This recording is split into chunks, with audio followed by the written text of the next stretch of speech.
information you want to check if you are a member of the public must relate to matters of public interest. But there are also matters which may be considered of public interest, but because of certain reasons still cannot be divulged to the public. What are the examples of this? For example, military secrets, diplomatic negotiations, as well as, for example, matters of national security. So, matters of national defense, for example, even if they are also of public interest, must not be and cannot be accessed by the public, even by invoking that right.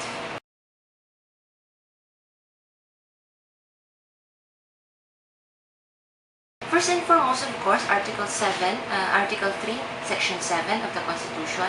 Then we also have RA 6713.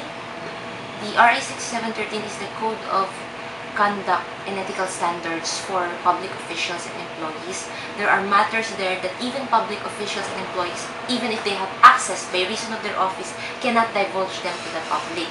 And then we also have this bill which is being proposed, and Attorney Cuevas and I are handling. There are bills which were consolidated into one. We call it FOI bill, the Freedom of Information Bill. Now, for the Freedom of Information Bill, for example, you are a private citizen, you want to know something about a matter which you think is of public interest, then you go to the government agency concerned, you apply, you make the proper request, and then the proper officer will be handling your request. If it's a matter that could be divulged to the public, then it will be given to you. Otherwise, if your application is denied, you will be notified that your application is denied on certain grounds.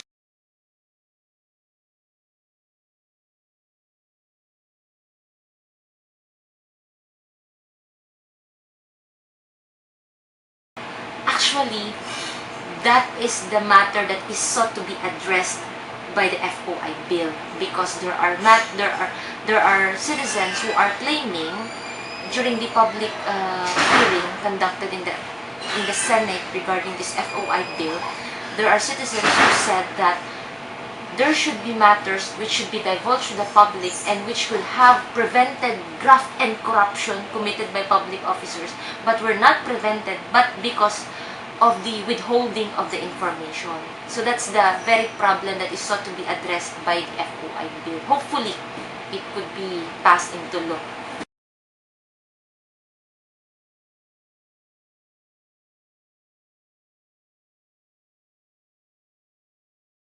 It is a public document. It should be a public document, even under RA 1390 and even under Article 11 of the Constitution.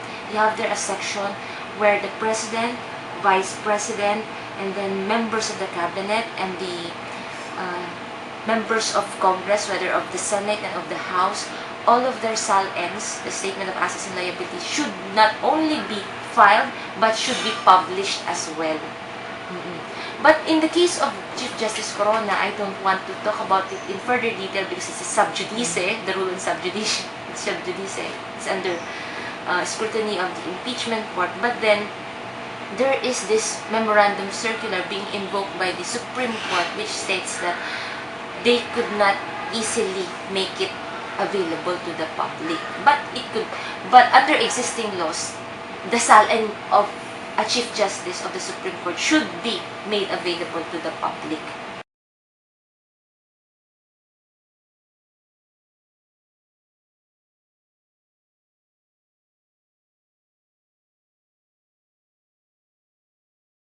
Actually, there's nothing to be changed with respect to the constitutional provision. But what is the problem is the implementation. We have several laws which are in line with that provision, but the problem is the actual enforcement, the actual implementation. Just like any other law, we have so many laws, for example, criminal laws, political laws, other laws which are geared towards something good, to promote something good, but then because of lack of enforcement or proper enforcement or implementation, they are not realized. Their objectives are not realized. So I don't think that there's anything wrong with that provision, only that those who are responsible to give life to that provision are not doing what they're supposed to do. I think that's how it is. Don't even need a law for this one to be exercised. Kaso, there are other laws existing which are in line with this, parang to give more life to this provision. Kaso ang problema lang, mayroon kasing katulad yung kay Ombudsman Gutierrez. Do you remember her case? Di ba may Sal and then? Tapos there were, at one point in time, there are members of the press who went here to get a copy of her Sal, and because I'm not sure with the number of years, but she also served as a Secretary of Justice for a few years. So the press at that time, the press people at that time were looking for a copy of her Sal, and insofar as the years which she served, in which she served as a Secretary of Justice were concerned. But the personnel department of the Department of Justice said that they haven't encountered any request before, previous request, similar request in previously, where they were obliged to give out copies of the Sal. And so I was made to answer that matter because there were, I think, news comments posted over the internet saying this is alarming because even the DOJ is not respecting the right to information. It's not like that. But what we did is to refer the people interested to the Civil Service Commission because, for example, we have 201 files in the Southeast. All of those documents are also forwarded to the Civil Service Commission since it is the central personnel agency of the government. But if there is such, for example, now that we have the FOI bill, if you think that this is the mess you want to get a copy of, then you go here. You don't go somewhere else. But if, for example, of course there are limitations. Even in the FOI bill, there are limitations. For example, this matter, the information relates to a private individual. Of course, you have to also get a copy of the consent, the written consent of the private individual. Also, for example, in the bank secrecy law, we have, for example, if you are a depositor, if I'm another person, I want to know how much you have in the bank. That's not possible unless you consent, or there are other exceptions. For example, the person is charged with bribery, so things like that. So there are always exceptions to the rule.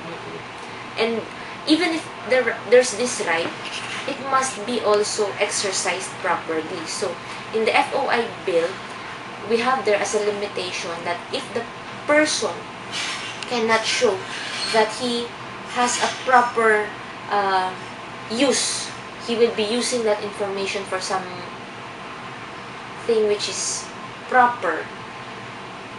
It cannot be shown, for example, that he was denied. For example, you have already requested this document in the Department of Justice, and then the same is also available in another department.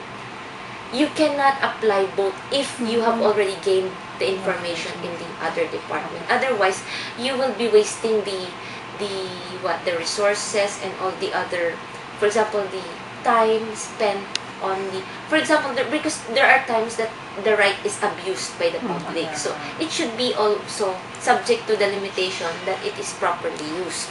To gain a copy of a certain document where you are allowed to get a copy of that. And if, for example, I am the attending officer, I'm supposed to be processing your application, there must be a clear ground of denial. So if I deny your application, there must be a showing why I am denying your application. So that if you think that ground, the ground cited is erroneous, then you could question that even before the courts. And for example, I am a public officer and I'm supposed to be processing your application, but I failed to act on your application. So the first case is denial. In case of denial, if you think that the ground cited is wrong, then you can what? You can question that before my superior officer, or you could go straight to the courts. So that's your remedy. if in cases where I fail to act upon your application, I may also be held administratively and civilly liable. That's the good thing in FOI. So that the persons who are supposed to be processing the applications will now be what? Forced to act on them. Otherwise, they will be facing administrative, civil, and even criminal charges. Impossible.